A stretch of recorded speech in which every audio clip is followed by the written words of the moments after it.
बेगूसराय में बिहार सरकार से न्याय मांगने के लिए पीड़ित परिवार ने मुख्यमंत्री नीतीश कुमार को आवेदन पत्र भेजा।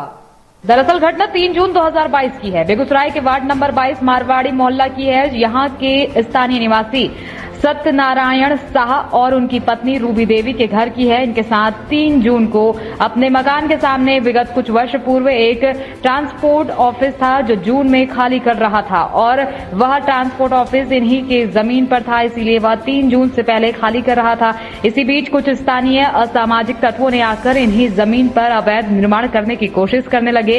इसी बीच में रूबी देवी ने उन्हें अपने भाई के साथ रोकने का प्रयास किया, मगर स्थिति तनावपूर्ण हो गई और रूबी देवी और उनके भाई के साथ हाथापाई के क्रम में रूबी देवी का चैन छीन लिया गया और उनके भाई के साथ मारपीट की गई, जिससे रूबी देवी के भाई को गंभीर चोट आई, जिसका इंजरी रिपोर्ट भी थाना में दिया गया है। मगर स्थानीय प्रशासन से इनको अभी तक किसी प्रकार का न्याय आश्वासन ही दिया जा रहा है, न्याय नहीं मिला है। इसीलिए अपने पति के साथ उन्होंने मुख्यमंत्री को आवेदन देकर न्याय की गुहार लगाई है। दरअसल कुछ वर्ष पूर्व उन्होंने मारवाड़ी मोहल्ला में जमीन लिया और मकान बनाकर रह रहे थे और अपने ही निजी जमीन को ट्रांसपोर्ट ऑफिस था वह खाली करके जा रहा था, मगर कुछ स्थानीय लोगों ने उस ऑफिस पर अपना कब्जा जमा लिया। और दूसरी ओर एक बार बड़ी घटना हो जाने के बाद रूबी देवी और उनके पति सत्यनारायण शाह दोनों को डर और भय लगता रहा। उन्हें किसी प्रकार का निर्माण कार्य नहीं करने दिया जाता है। रूबी देवी पति सत्यनारायण शाह, मैं मारवाड़ी मोहल्ला में पिछले 4 साल से रह रही हूँ। यहाँ पे जो मेरे घर के आगे एक ट्रांसपोर्ट था जो कि मेरे ज़मीन पे ही था।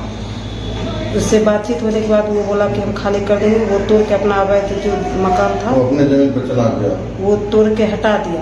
उसके बाद 2-3 सबक और कुछ उसके साथ और भी असामाजिक तत्व थे जो मिले हुए थे सब, और वो सब मिलके यहाँ अवैध निर्माण मेरे घर के आगे 3 जून 2022 को कर रहे थे, जिसको रोकने के लिए हमने पुलिस से मदद मांगी। पुलिस के आने से पहले वो लोग मारपीट किए मेरे भाई के साथ और मेरे भाई का सर भी फोड़ दिए और मेरा चैन भी छीन लिए।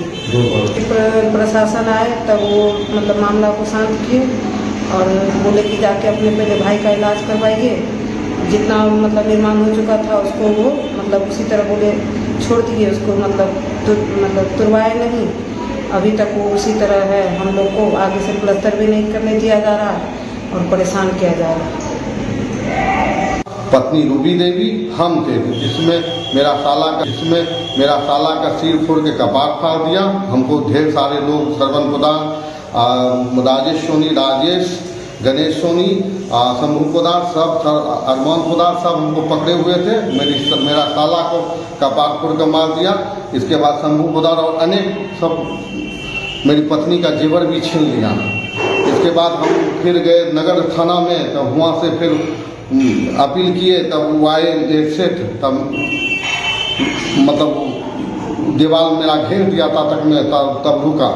तो इसके बाद फिर हम मुख्यमंत्री को भी आवेदन दिए हैं सर, एसपी डीएसपी हर जगह भेजे हैं, थाना भी गए। इसके बाद अभी तक कोई न्याय हमको नहीं मिला है सर। मेरा 11.5 धूल, मेरी पत्नी के नाम से 6.5 धूल जमीन है, मेरा नाम से भी जमीन, दोनों मिला के 11.5 धूल जमीन है। 11 धूल 14.5 की, जो कि हम जमीन हम 8.5 फीट स्कूल साइड से छोड़े हुए हैं।